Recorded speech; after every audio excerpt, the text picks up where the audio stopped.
Le tissage de ces perles, c'est un savoir-faire traditionnel dans plusieurs pays d'Afrique et notamment beaucoup en Afrique du Sud. Nous travaillons avec des artisans zoulous pour qui le tissage de la perle est vraiment un savoir-faire très traditionnel, voire culturel. Chez eux, les parures ont vraiment des significations. Et selon la manière dont les perles, les couleurs, les motifs sont assemblés, ils transmettent aussi des messages. Les perles et les dessins sont envoyés à des associations qui ensuite répartissent le travail entre plusieurs artisans. Et les artisans réalisent le tissage traditionnel, donc vraiment comme ils ont l'habitude de faire chez eux, avec leur communauté.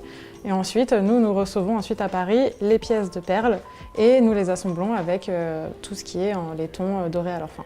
Donc la nouvelle collection va sortir très prochainement, à la fin du mois. Et cette nouvelle collection s'inspire de la tribu Kuba du Congo. Alors pourquoi c'est responsable? Parce qu'on est vraiment attentive à la manière dont les pièces sont fabriquées.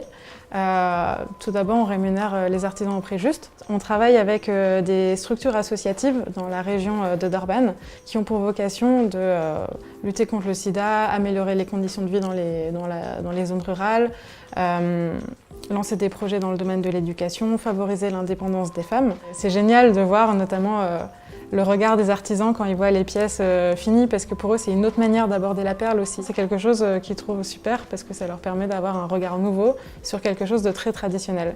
Et puis c'est aussi une grande fierté pour eux d'être distribués dans des grands magasins. Par exemple l'année dernière on a eu un stand au Printemps Haussmann et donc bien sûr à chaque fois qu'on a ce genre d'événement on leur envoie des photos et ça les rend très fiers, voilà, de pouvoir exposer leur travail dans le monde entier.